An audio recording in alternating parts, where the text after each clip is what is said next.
गिब्सની મુક્ત ઉર્જા વિશે ગયા વખતે આપણે વાત કરી. આપ જાણો છો G = H - TS. આમાં જ્યારે ફેરફાર થાય ત્યારે delta G = ΔH - T ΔS. મુક્ત ઉર્જાનો ફેરફાર, એન્થાલ્પી ફેરફાર, એન્ટ્રોપી ફેરફાર અને તાપમાન. હવે મિત્રો નવા એક મુદ્દા ઉપર જવાનું છે. દાખલા તરીકે મેં તમને કોઈ પ્રક્રિયા આપી હોય, એનો તમે મુક્ત ઉર્જાનો ફેરફાર ગણવો હોય તો તમે એનો એન્થાલ્પી ફેરફાર, એનો એન્ટ્રોપી ફેરફાર અને તાપમાન સાદુરૂપમાં મૂકશો તો તમને મુક્ત ઉર્જાનો ફેરફાર મળી જાય. તમે જાણો છો કે જો ડેલ્ટા G ની કિંમત 0 કરતા મોટી હોય તો પ્રક્રિયા આપમેળે ન થાય. પ્રક્રિયા આપમેળે ન થાય. જો મિત્રો ડેલ્ટા G ની કિંમત 0 કરતા નાની હોય એટલે કે ઋણ હોય તો પ્રક્રિયા આપમેળે થશે. પ્રક્રિયા આપમેળે થશે. પરંતુ તમે જાણો છો કે જો ડેલ્ટા G ની કિંમત 0 હોય તો પ્રક્રિયા સંતુલનમાં છે એવું કહી શકાય. પ્રક્રિયા સંતુલનમાં છે. એટલી વસ્તુ ભણ્યા હતા. પરંતુ મારે તમને એ વસ્તુ સમજાવવાની છે. ધારો કે મારી પાસે કોઈ એક પ્રક્રિયા છે, એ પ્રક્રિયાનો હું મુક્ત ઉર્જાનો ફેરફાર ગણું છું. એને જ પ્રક્રિયા અમેરિકાની અંદર કરવામાં આવે તો એની જ પ્રક્રિયા હોવા છતાં એનો મુક્ત ઉર્જાનો ફેરફાર આપણને જે જવાબ મળે એનાથી અલગ મળશે. એની જ પ્રક્રિયા ચાઇનાની અંદર વુહાન સિટીમાં કરવામાં આવે તો ત્યાં તમે ડેલ્ટા G ની કિંમત લ્યો તો ત્યાં ડેલ્ટા G ની કિંમત અલગ આવશે. તો કે કેમ? તો કે સાહેબ પરિસ્થિતિ બદલાય એટલે ત્યાંનું ટેમ્પરેચર બદલાય, અને ટેમ્પરેચર બદલાય એટલે તાપમાન બદલાવાને કારણે આ ગુણાકાર બદલાય. ગુણાકાર બદલાવાને કારણે ડેલ્ટા G ની કિંમત બદલાય. તો આપણી પાસે એક પ્રક્રિયા, એકને એક પ્રક્રિયા છે, જુદા જુદા સ્થળે, જુદી જુદી જગ્યાએ એ પ્રક્રિયા કરવામાં આવે તો મુક્ત ઉર્જાના ફેરફારો જુદા જુદા આવે છે. તો એ બધાની સરખામણી શક્ય નથી. તો સરખામણી કરવા માટે વૈજ્ઞાનિકોએ એક બહુ સરસ મજાનું સ્ટાન્ડર્ડ અવસ્થા લીધી. પ્રમાણિત અવસ્થા. પ્રમાણિત અવસ્થા. પ્રમાણિત અવસ્થા એટલે કે STP. આ શબ્દ તમારે વારંવાર એનો ઉપયોગ આવશે. Standard temperature and pressure. Standard temperature and pressure. પ્રમાણભૂત તાપમાન અને દબાણ. તાપમાન અને દબાણ. સ્ટાન્ડર્ડ તો કે કયું સ્ટાન્ડર્ડ? તો કે ટેમ્પરેચર છે તમારે 298 કેલ્વિન લેવાનું, દબાણ છે તમારે 1 બાર લેવાનું અથવા તો 1 વાતાવરણ લેવાનું, અને જો દ્રાવણમાં પ્રક્રિયા થતી હોય તો તેની સાંદ્રતા તમે ખરેખર 1 મોલર લ્યો. આ જે અવસ્થા રાખી, તાપમાન તમારે એટલું જ રાખવાનું જ્યાં પ્રયોગ કરો ત્યાં, દબાણ તમારે એની ઉપરનું એટલું જ રાખવાનું જ્યાં પ્રયોગ કરો ત્યાં, સાંદ્રતા 1 મોલર રાખવાની પ્રક્રિયાની, પછી જ પ્રક્રિયા આગળ વધારવાની. તો દરેક જગ્યાએ તમે પ્રક્રિયા કરો તો એના રિઝલ્ટ એક સમાન આવે. એટલે કે આ જે અવસ્થા છે ને સ્ટાન્ડર્ડ અવસ્થા કીધી, પ્રમાણિત અવસ્થા કીધી. અને ત્યારે તમે મુક્ત ઉર્જાનો ફેરફાર ગણો ત્યારે મિત્રો ડેલ્ટા G નહીં કે ડેલ્ટા G ટોપી કહેશું. પ્રમાણિત માટે આ શબ્દ છે. =ΔH - T ΔS. તો આ પ્રમાણિત હોય ત્યારે તમે આ કન્ડિશન રાખો ત્યારે એને ઉષ્માના ફેરફારને પણ પ્રમાણિત એન્થાલ્પી કહેશું. એના એન્ટ્રોપીના ફેરફારને પણ પ્રમાણિત એન્ટ્રોપી ફેરફાર આપણે શબ્દ વાપરશું. હવે આ પ્રમાણિત એની અવસ્થા થઈ. Delta G0 = ΔH0 - T ΔS0. આ એની સ્ટાન્ડર્ડ અવસ્થા થઈ. હવે મારે તમને બીજી વસ્તુ સમજાવવાની છે કે આ જ્યારે પ્રક્રિયા દરમિયાન તમે વાત કરતા હો તો પ્રક્રિયા દરમિયાનનો ફેરફાર હોય તો delta G0 = ΔH0 - T ΔS0. હવે તમે સમજી લો કે રિએક્શન થતી હોય ત્યારે RR લખીએ આપણે અલગ લખવા માટે. રિએક્શન પ્રક્રિયા દરમિયાન એન્થાલ્પી ફેરફાર, પ્રક્રિયા દરમિયાન એન્ટ્રોપી ફેરફાર અને ડેલ્ટા H0. એટલે કહેવાનો અર્થ તમારી પાસે પ્રમાણિત એન્થાલ્પી ફેરફાર હોય, પ્રમાણિત એન્ટ્રોપી ફેરફાર હોય તો તાપમાન તો 298, આ ડેલ્ટા H0 લખો એટલે આ ફિક્સ થઈ ગયું 298. ત્યારે તમે ડેલ્ટા G0 ગણી શકો. હવે બીજી ભાષામાં કહીએ તમારી પાસે ધારો કે A + 2B = 3C + 4D. આવી એક પ્રક્રિયા છે. આ એક પ્રક્રિયા છે. તો આ પ્રક્રિયા દરમિયાન તમારે ડેલ્ટા G0 ગણવું હોય તો કઈ રીતે ગણી શકાય? તો તમારે delta G0 formation of product minus delta G0 formation reactant, આનું સમેશન કરવાનું. સમેશન એટલે સરવાળો. હાવ સાદી ભાષામાં તમને કહું તો આની પ્રમાણિત મુક્ત ઉર્જા નિપજોની મુક્ત ઉર્જાનો સરવાળો, જેટલી નિપજો એનો સમેશન એટલે તમને ખબર છે સરવાળો કરવાનો. પ્રોડક્ટ નિપજોની મુક્ત ઉર્જાના સરવાળો માઇનસ પ્રક્રિયકોની મુક્ત ઉર્જાનો સરવાળો, પ્રક્રિયા આપેલી હોય ત્યારે. પરંતુ મારે તમને જે અગત્યનો મુદ્દો સમજાવવાનો છે કે તમને કોઈ પ્રક્રિયા આપેલી હોય તો નિપજ ઓછા પ્રક્રિયક કરવાના, એટલે તમને મુક્ત ઉર્જાનો ફેરફાર મળી જાય. નિપજ ઓછા પ્રક્રિયક કરશો એટલે મુક્ત ઉર્જાનો તમને ફેરફાર મળી ગયો. પરંતુ એક મુદ્દાને તમારે ખાસ ધ્યાનમાં રાખવાનો છે કે જ્યારે પ્રમાણિત મુક્ત ઉર્જા છે ડેલ્ટા G0,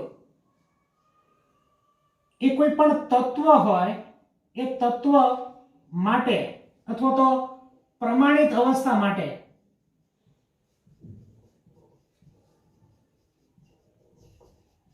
શૂન્ય લેવાનું. દાખલા તરીકે હું તમને એમ કહું છું કે ડેલ્ટા G0 ઓફ O2, તો O2 છે એક જ પ્રકારના પરમાણુનો બનેલો છે એટલે કે તત્વ છે, તો આનો મુક્ત ઉર્જાનો ફેરફાર તમારે 0 લઈ લેવાનો. તત્વ હોય એનો 0 લઈ લેવાનો, એક જ સરખા પરમાણુનો બનેલો હોય, અથવા તો એની પ્રમાણિત અવસ્થામાં હોય તો 0 લઈ લેવાનો. Delta G0 of Cl2 gas આ એની પ્રમાણિત અવસ્થામાં છે. પ્રમાણિત અવસ્થામાં હોય Cl2 એની 298 કેલ્વિન તાપમાને Cl2 ગેસ ફોર્મમાં જ હોય એટલે એની પ્રમાણિત અવસ્થા થઈ એટલે 0. Delta G0 of N2 gas, તો મને તમે કહો તો 298 કેલ્વિન તાપમાને નાઇટ્રોજન કઈ અવસ્થામાં હોય? નાઇટ્રોજન, તો કે સાહેબ 298 એટલે 25 ડિગ્રી થયું, તો 25 ડિગ્રી નાઇટ્રોજન તો તત્વ સ્વરૂપે છે અને વાયુ સ્વરૂપે જ હોય એટલે એનો 0 લઈ લેવાનો. Delta G0 of Br2 gas is not equal to 0, તો કે સાહેબ તમે કીધું ને તત્વ હોય એનો 0 લઈ લેવાનો. પરંતુ મિત્રો આ તત્વ છે એ 298 કેલ્વિન તાપમાને બ્રોમિન છે ને એ ગેસિયસ ફોર્મમાં નથી, એ લિક્વિડ ફોર્મમાં છે. એની પ્રમાણિત અવસ્થામાં હોય તો જ 0 લેવાનો, પ્રમાણિત અવસ્થામાં ન લખાય તો ન જ લેવાનો. દાખલા તરીકે હું તમને સમજાવું, delta G0 of I2 gaseous તો ઇઝ નોટ ઇક્વલ ટુ 0, કારણ કે 298 કેલ્વિન તાપમાને આયોડિન છે ને એ સોલિડ ફોર્મમાં છે એટલે એનો મુક્ત ઉર્જાનો ફેરફાર 0 ન થાય. તત્વ હોય એનો લઈ લેવાનો, તત્વ અને પ્રમાણિત અવસ્થામાં હોવું જોઈએ. 298 કેલ્વિન તાપમાને તત્વ હોય અને એની મૂળ સ્થિતિમાં હોય તો એનો મુક્ત ઉર્જાનો ફેરફાર તમે 0 લઈ શકો છો. એટલે તમારે મગજમાં સેટ કરી રાખવાનું છે કે કોઈ પણ તત્વ હોય એની મુક્ત ઉર્જાનો ફેરફાર પ્રમાણિત અવસ્થામાં કેટલો લઈ લેવાનો છે? 0 તત્વ માટે. એટલે આના આધારિત હું આગળ તમને એક પ્રક્રિયા સમજાવું એટલે તમને ખ્યાલ આવે. ફરીવાર કહું, G is equal to H minus Ts, delta G is equal to delta H minus Ts. delta G ની કિંમત ઋણ આવે તો પ્રક્રિયા આપમેળે થાય, ધન આવે તો પ્રક્રિયા આપમેળે ન થાય. delta G ની કિંમત 0 આવે તો પ્રક્રિયા સંતુલનમાં હોય. પ્રમાણિત અવસ્થા એટલે કે STP કોને કહેશો? તાપમાન 298 કેલ્વિન હોય, દબાણ એક વાતાવરણ હોય, સાંદ્રતા 1 મોલર હોય, એને પ્રમાણિત કહેવાય. પ્રમાણિત હોય ત્યારે ટોપિયું પહેરાવી દેવાનું. પ્રક્રિયા હોય તો નિપજ ઓછા પ્રક્રિયકની મુક્ત ઉર્જાના ફેરફારનો સરવાળો કરવાનો સમેશન, એટલે નિપજોની મુક્ત ઉર્જાનો સરવાળો માઇનસ પ્રક્રિયકોની મુક્ત ઉર્જાનો સરવાળો. P મીન્સ પ્રોડક્ટ એટલે નિપજ, R મીન્સ રિએક્ટન્ટ એટલે પ્રક્રિયક. કોઈ પણ તત્વ હોય અને પ્રમાણિત સ્થિતિમાં હોય એટલે કે 298 કેલ્વિન તાપમાને એક વાતાવરણ દબાણે જે અવસ્થામાં હોય એ જ અવસ્થાને લખેલી હોય અને તત્વ હોય તો એનો તમારે મુક્ત ઉર્જાનો ફેરફાર 0 લઈ લેવાનો છે, કારણ કે આગળના દાખલાની અંદર એ બધું ખૂબ ઉપયોગી છે. હવે જુઓ, તમને ડેલ્ટા G0 આપેલી પ્રક્રિયામાં ગણવાનું કીધું છે. ડેલ્ટા G0 ગણવાનું કે એટલે પહેલો પ્રશ્ન આપણે આમ થાય, delta G0 is equal to delta H0 minus T delta S0. પરંતુ મિત્રો બરાબર યાદ રાખો કે તમને આમાં ડેલ્ટા G0 HI ની આપેલી છે, H2S ની આપેલી છે. આમાં તમને કઈ એન્ટ્રોપી ફેરફાર નથી આપ્યો. હવે એન્ટ્રોપી ફેરફાર નથી આપ્યો એનો અર્થ એવો થયો કે આપણે આ સૂત્ર નહીં વાપરી શકીએ કે ડેલ્ટા G0 બરાબર delta H0 minus T delta S0. તો કે બીજું ડેલ્ટા G0 ગણવા માટેનું સૂત્ર કેવું હતું? તો કે સાહેબ ડેલ્ટા G0 ગણવા માટેનું બીજું સૂત્ર હતું summation of delta G0 formation of product minus summation of delta G0 formation of reactant. નિપજોની મુક્ત સર્જન મુક્ત ઉર્જાનો સરવાળો માઇનસ પ્રક્રિયકની મુક્ત સર્જન ફોર્મેશન એટલે સર્જન એન્થાલ્પીનો સરવાળો મુક્ત સર્જન મુક્ત ઉર્જાનો સરવાળો.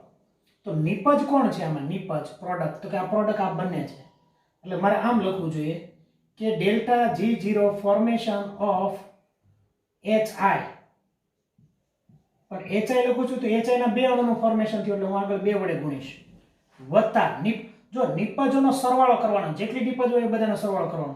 Delta G0 of S formation of S, આ નિપજોનો સરવાળો થઈ ગયો.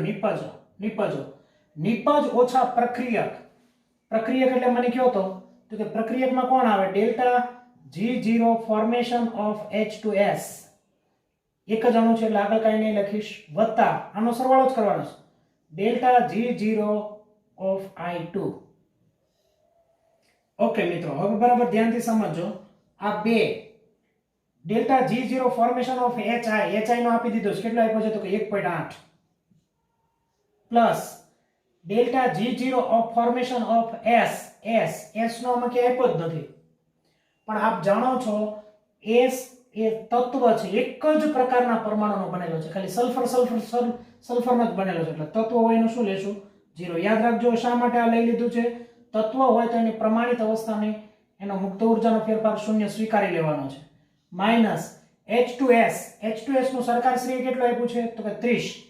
આ કિલોજૂલ છે એટલે કાંઈ વાંધો નહીં, આ 30 પ્લસ I2 માં તમે જુઓ તત્વ છે અને મેં તમને કીધું હતું આયોડિન સોલિડ ફોર્મમાં હોય, તો સોલિડ ફોર્મમાં એટલે કે પ્રમાણિત અવસ્થામાં છે એટલે આનું 0 લઈ લીધું. હવે આનું સાદરૂપ આપો એટલે 18 દુને 36 એટલે 3.6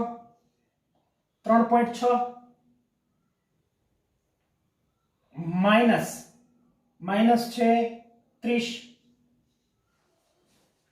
એટલે 30 માંથી 4 બાદ કરો એટલે 26 એટલે 26.4 માઇનસ આવશે જવાબ, અને ડેલ્ટા G0 ની કિંમત માઇનસ આવશે એટલે પ્રક્રિયા આપમેળે થશે.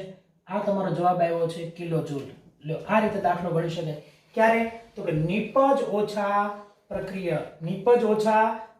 નિપજોની મુક્ત ઉર્જા તમને આપી દીધેલી હોય, જેની ન આપી હોય એટલે સમજવાનું મોટે ભાગે તત્વો હોય એની જ ન આપી હોય એટલે એની શૂન્ય તમારે લઈ લેવાનું, સાદરૂપ આપવાનું. પણ ગોટાળા અહીંયા ન થવા જોઈએ કે HI તમે લ્યો છો તો HI ની આગળ કેટલા મોલ છે તો 2, તો 2 વડે ગુણવા પડશે એને, એટલું વસ્તુને ધ્યાનમાં રાખશો. હવે આવો જ એક દાખલો તમને હું પ્રેક્ટિસ માટે આપું છું, HW હોમવર્ક માટે તમને આપું છું, અથવા તો તમે ગણી પણ શકો છો. હવે જો મેં તમને શું આપી દીધું, જો ધ્યાન આપો, મેં તમને ડેલ્ટા H આપી દીધો. આપણું સૂત્ર છે કે delta G0 is equal to delta H0 minus T delta S0. હવે ડેલ્ટા H0 મારે ગણવો હોય તો H0 ગણવા માટે તમારી પાસે H0 બધાને આપી દીધા છે. કોના? મિથેન, કાર્બન ડાયોક્સાઇડ ને પાણી. આ મિથેન, કાર્બન ડાયોક્સાઇડ ને પાણી ને મુક્ત ઉર્જા એન્થાલ્પી ફેરફાર આપી દીધો. O2 નો આપેલો નથી. હવે O2 નો ન આપેલો હોય તો તમને ખબર છે કે કોઈ પણ તત્વ પ્રમાણિત અવસ્થામાં હોય તેનો ફેરફાર હંમેશા શૂન્ય લેવો ને લેવો. એનો શૂન્ય લઈ લેવાનો O2 નો, એટલે O2 નો તમે શૂન્ય લેશો, એટલે આનો શૂન્ય લેશો એટલે નિપજ ઓછા પ્રક્રિયા કરશો એટલે આખી પ્રક્રિયાનો ડેલ્ટા H0 તમને મળી ગયો. હવે પ્રશ્ન આવ્યો છે ડેલ્ટા S0 T ટોપી પહેરાવેલી એટલે 298 હોય, ફિક્સ જ હોય. ટોપી પહેરાવેલું હોય એટલે તાપમાન ન આપેલું હોય તો 298 લેવાનું. તો આપેલું જ છે તમને પ્રક્રિયા દરમિયાન. તો મને તમે પહેલા કહો તો પહેલા શું ગણશો તમે? તો કે ડેલ્ટા H0 ગણશો. ડેલ્ટા H0 કઈ રીતે ગણશો? તો કે ડેલ્ટા H0 ગણવું હોય તો summation of delta H0 formation of product minus summation of delta H0 formation of reactant. નિપજોની એન્થાલ્પીનો ફેરફાર અને પ્રક્રિયકોની એન્થાલ્પીનો ફેરફાર તમે ગણશો એટલે એન્થાલ્પી ફેરફાર ડેલ્ટા H0 મળી ગયો. ડેલ્ટા S0 કઈ રીતે ગણશો?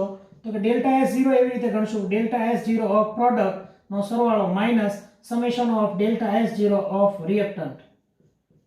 આનો તમે ફેરફાર ગણશો અને આનો તમે જ્યારે ફેરફાર ગણશો ત્યારે બે મળી ગયું. તાપમાન તમને ખબર છે એટલે ડેલ્ટા G0 તમે આ રીતે મેળવી શકશો. પરંતુ હજી મારે તમને એન્ટ્રોપી બધામાં ફેરફાર થાય યાદ રાખજો. તત્વ હોય તો પણ એની એન્ટ્રોપીનો ફેરફાર થાય છે એટલે તમને આ જે મેં આપી ને એ મિથેનને આપી છે એન્ટ્રોપી ફેરફાર, મેં તમને આપી છે CO2 ની આપેલી છે, આ મેં તમને આપી છે H2O ની આપેલી છે. હજી ડેલ્ટા S 0 ટોપી હું તમને O2 ની આપી દઉં છું, કારણ કે O2 ની પણ એન્ટ્રોપી ફેરફાર બધાનો થાય, એનો ફેરફાર કોઈ દિવસ 0 ન થાય. એટલે એન્ટ્રોપી ફેરફાર હું તમને O2 ની એક જણાવી દઉં તો O2 ની એન્ટ્રોપીનો ફેરફાર જરા બુક્સ ની અંદર તમને જોઈને એન્ટ્રોપી ફેરફાર તમને O2 નો આપી દઉં છું. 180 270 સોરી આની 220 લેશો, આની 70 લેશો, 220 જૂલ અને આની 70 છે. કારણ કે એન્ટ્રોપી ફેરફાર ક્યારેક તત્વની 0 ન થાય, એન્ટ્રોપીનો ફેરફાર થાય જ. તો આ રીતે તમે દાખલા પહેલા એન્થેલ્પી ફેરફાર ગણશો, પછી એન્ટ્રોપી ફેરફાર ગણશો, આની અંદર સૂત્રને સાદરૂપ આપશો એટલે તમને ડેલ્ટા G મળી જશે. આ તો મેં તમને એક મેથડ સમજાવી છે, એટલે બરાબર તૈયાર કરી નાખવાનું છે. મારે તમને મુક્ત ઉર્જા G અને સંતુલન અચળાંક કે EQ વચ્ચેનો સંબંધ દર્શાવતો એક સરસ મજાનું સૂત્ર આપવાનું છે. મિત્રો યાદ રાખો, પહેલા તો સંતુલન વિશે આપણે થોડુંક જોઈએ. દાખલા તરીકે મારી પાસે આ એક પ્રક્રિયા છે, A + 2B ગીવડ 3C + 4D આવી કોઈ એક પ્રક્રિયા છે. ચાલો બે આ પ્રક્રિયકો છે, એમાંથી બે નિપજ બને છે. તો આ પ્રક્રિયા હોય તો એના માટેનો અચળાંક મારે ગણવો હોય તો પ્રક્રિયાનો અચળાંક તમે ગણો છો, અને પેલા Q કહીએ તો નિપજોની સાંદ્રતા, નિપજો બે છે C અને D, એના છેદમાં પ્રક્રિયકોની સાંદ્રતા લખવાની હોય છે. આ બધું ડિટેલ આખો આપણે ભણવામાં જ આવશે. ગુલબર્ગ અને વાઘ નામના વૈજ્ઞાનિકે આખો સંતુલન માટેના નિયમ આપ્યો. તમારે અત્યારે એટલું જ યાદ રાખવું, નિપજોની સાંદ્રતાના છેદમાં પ્રક્રિયકોની સાંદ્રતા. જે મોલ હોય એને ઉપર ઘાતમાં લખવાના. 3 મોલ છે, આના 4 મોલ છે તો આના ઉપર 4 ઘાત, આનો 1 મોલ છે લખવાની જરૂર નથી, આના 2 મોલ છે તો આના ઉપર 2 ઘાત લખશો. પરંતુ મિત્રો તમે આ જે સાંદ્રતા લખો છો, આ સાંદ્રતા કોઈ પણ અવસ્થાએ તમે લખી શકો, કોઈ પણ અવસ્થાએ લખી શકો. પ્રક્રિયા જે અવસ્થામાં પહોંચી હોય એ અવસ્થામાં કોઈ પણ સમયે તમે સાંદ્રતા લખી શકો. પરંતુ આને બદલે પ્રક્રિયા જો સંતુલનમાં હોય તો સંતુલન માટે આ Q નહીં કહીશું, આપણે કે EQ કહીશું. અને Q અને EQ માં શું ફેરફાર થાય બરાબર ધ્યાનથી સમજો. તો કે અહીંયા C ની 3 ઘાત જ આવશે, D ની 4 ઘાત જ આવશે, A ની 1 જ ઘાત છે એ જ આવશે, B ની 2 ઘાત છે એ જ આવશે. પરંતુ ફેર એટલો રહેશે કે આમની અંદર તમે જે સાંદ્રતા મૂકો એ સાંદ્રતા માત્ર સંતુલન સમયની સાંદ્રતા જ મૂકવાની, સંતુલન સમયે સાંદ્રતા મૂકવાની. અને સંતુલન સમયની તમે સાંદ્રતા મૂકી દો તમે સંતુલન સમયની, ત્યારે જે મળે ને કે EQ કહેવાય. તો સંતુલન સમય હોય ત્યારે આ જે સાંદ્રતા તમે મૂકો તો આમ કહી શકાય કે Q = KEQ કહી શકાય. કારણ કે સંતુલન સમયની સાંદ્રતા આ સાંદ્રતા સમાન હોઈ શકે, પણ એવું ન બની શકે કે આ બે સમાન જ હોય એવું નહીં કહી શકીએ. શા માટે? તો કે ઘણીવાર તમે આ સ્ટાર્ટિંગ પ્રક્રિયા લીધી છે, સંતુલન થયું એ પહેલા લીધું તમે એનું સાદરૂપ આપશો અને આ સંતુલનનું લેશો તો તમે અલગ કહી શકશો. પરંતુ તમે જાણો છો કે આ સંતુલન અચળાંક અને આની વચ્ચેનો સંબંધ દર્શાવતું એક સૂત્ર છે, delta G = delta G0 plus RT ln K. RT ln K આવું એક સૂત્ર છે. પરંતુ તમે જાણો છો કે સંતુલન હોય ત્યારે આપણે એવું સ્વીકારેલું છે કે ડેલ્ટા G = 0. મેં તમને કીધું હતું ડેલ્ટા G ની કિંમત ઋણ આવે તો પ્રક્રિયા આપમેળે થાય, ધન હોય તો પ્રક્રિયા આપમેળે ન થાય, ડેલ્ટા G ની કિંમત 0 હોય તો પ્રક્રિયા સંતુલનમાં હોય. એટલે સંતુલનમાં છે એનો અર્થ એવો થઈ ગયો કે આની જગ્યાએ હું 0 લઈ લઉં. સંતુલનમાં હોય ત્યારે સંતુલનની અંદર હોય ત્યારે યાદ રાખો કે EQ = કોન્ટાઇનન્ટ થશે, Q થશે. કે EQ અને Q બંને સમાન થઈ છે, સંતુલન સમયે બે સમાન કરી શકો તમે કે જેટલી જ આ સાંદ્રતા હોય એટલી સંતુલન સમયે આ બેની સાંદ્રતા સમાન થશે. પરંતુ પ્રક્રિયા આગળ વધી ગયા પછી આ સાંદ્રતા અને સંતુલનની સાંદ્રતા સમાન નહીં થાય. તો આની અંદર હું કિંમત મૂકું, ડેલ્ટા G ની જગ્યાએ 0 મૂકું, ડેલ્ટા G0 અહીંયા લખું છું પ્લસ RT ln, અહીંયા ખરેખર તો Q લખતા હતા, Q ની QC એની જગ્યાએ કે EQ લખી શકાય, QC કોન્ટિનેન્ટની જગ્યાએ Q સંતુલન અચળાંક KEQ પણ લખી શકો તમે. તો આનામાં ડેલ્ટા G0 નો સૂત્રનો કરતા બનાવો તો delta G0 -RT ln K. આ સૂત્ર આવ્યું. આ ડેલ્ટા G ના સૂત્રનો વરરાજો બનાવ્યો ડેલ્ટા G0 ને. તો આ બાજુ આવશે એટલે માઈનસ થશે. અને બીજી ભાષામાં યાદ રાખો તો delta G0 -RT ln K. ઋણી રાવણ તો લંકા કે. ઋણી રાવણ તો લંકા કે. આને તમારે ln ને LOG માં ફેરવવું હોય, ln ને LOG માં તો -2.303 વડે 2.303 વડે ગુણવું પડે. RT log K. મિત્રો આને આધારિત નાની નાની દાખલીઓ બહુ આવેલી છે. આમની વચ્ચેનો સંબંધ દર્શાવતી દાખલીઓ ઘણી બધી આવેલી છે કે delta G0 -2.303 RT log K. -2.303 R વાયુ અચળાંક 8.314 લઈ શકાય. જે કન્ડિશન છે એના આધારે લેવાનો. T તમને તાપમાન જે આપેલો એ લેવાનું છે. K એટલે સંતુલન અચળાંક. આ સૂત્ર તમારા માટે ખૂબ અગત્યનું છે. ફરીવાર એને અહીંયા હું અલગ રીતે હાઇલાઇટ કરી દઉં છું કે delta G0 -2.303 RT log K. અચ્છા, આને બરાબર તમારે તૈયાર કરવાનું છે આ સૂત્રને. હવે આના આધારિત આના જેવા હું તમને એકાદ બે દાખલાઓ ગણાવું એટલે તમને ખ્યાલ આવી જાય કે તમને મેં એક પ્રક્રિયા આપી દીધેલી છે. હવે જો આમાં શું કઈ કઈ વસ્તુ તમને સમજાવું. આ તો ફિક્સ જ છે 8.314 મોટે ભાગે તમારે લેવાના આવશે. તાપમાન સરકાર શ્રી આપી દે, ન આપે તો 298 લઈ લેવાનું, કારણ કે પ્રમાણિત મુક્ત ઉર્જાનો ગણવાનો છે એટલે તમને ટેમ્પરેચર મોટે ભાગે બધું ફિક્સ જ હશે 298. તમારે સંતુલન અચળાંક log K ને સૂત્રનો વરરાજો બનવાનો છે. જો તમને ડેલ્ટા G0 આપી દે તો K મેળવવાનો હોય, K આપી દે તો log જોઈ અને સાદરૂપ આપવાનો એટલે ડેલ્ટા G0. મુક્ત ઉર્જા ગણવાની હોય તો સંતુલન અચળાંક આપી દે, સંતુલન અચળાંક આપેલો હોય તો તમને મુક્ત ઉર્જા મળી જાય, અથવા તો મુક્ત ઉર્જા આપેલી હોય તો સંતુલન અચળાંક મળી જાય. આમાં એટલો જ ખાલી માત્ર ફેરફાર છે. પરંતુ log અને એ જોવા માટે તમે ફિઝિક્સમાં બધું ભણી ગયા છો, log કઈ રીતે જોવાય તો એ બધું સાદુરૂપ દાખલામાં આવશે એટલે હું તમને શીખવાડું જ છું. ચાલો હવે મને તમે એમ કહો કે મેં તમારી પાસે એક દાખલો રાખ્યો છે કે તો દાખલાની અંદર તમારે KEQ મેળવવાનો છે. તો મુક્ત ઉર્જા delta G0 -2.303 RT log KEQ. આ તમે જાણો છો, સૂત્ર મેં તમને શીખવાડ્યું છે. 2.303 તમને ખબર છે, R તમને ખબર છે, T નો આપ્યું ટોપિયું પહેરાવેલું એટલે 298 લઈ જ લેવાનું. KEQ તમારે ગણવું છે તો એટલી વસ્તુ તમે જાણો છો. જો તમને ડેલ્ટા G0 મળી જાય તો તમને log KEQ મળી જાય. તો પ્રશ્ન રહ્યો કે સાહેબ ડેલ્ટા G0 કઈ રીતે મેળવશું? તો ડેલ્ટા G0 નું બીજું એક સૂત્ર છે delta H0 - T delta S0. આમની અંદર એક છે ને એક્ઝેક્ટ મૂલ્ય તમને આપી દઉં 54.07 કિલો જૂલ પર મોલ એક્ઝેક્ટ મૂલ્ય છે એનું. તો તમે સાદરૂપ આપશો તો ડેલ્ટા H0. તો બોલો હવે એક બીજી વસ્તુ ધ્યાનમાં રાખવાની, તમે એન્થાલ્પી ને એન્ટ્રોપીનો જ્યારે સાદરૂપ આપતા હો ને ત્યારે એકમો ઉપર બરાબર ફોકસ કરવાનું. અહીંયા તમને એકમ આપ્યો કિલો જૂલ અને અહીંયા તમને આપ્યો છે joule.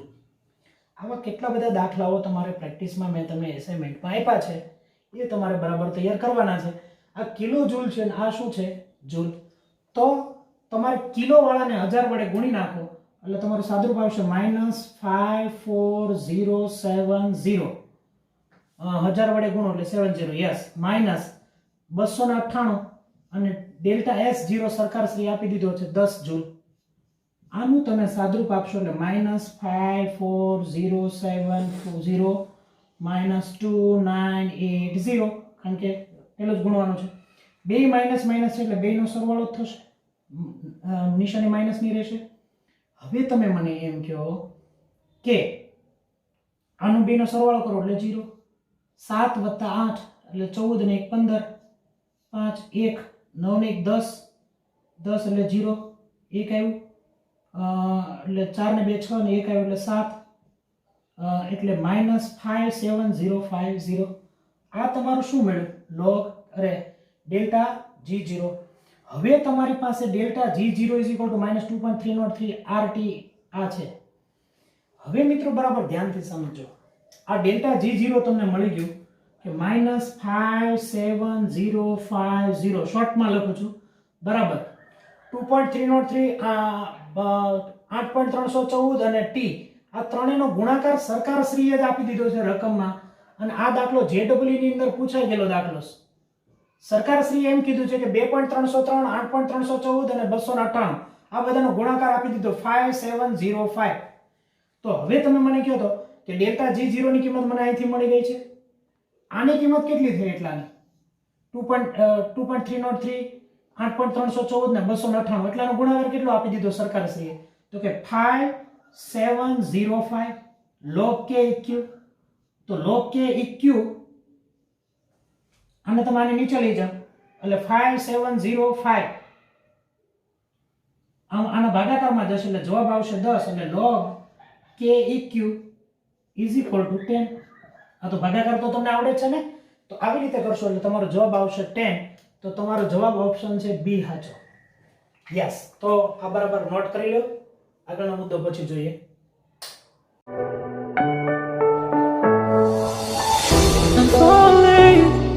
Tell me why I'm falling. Oh, life's calling, but it's hard because I'm falling.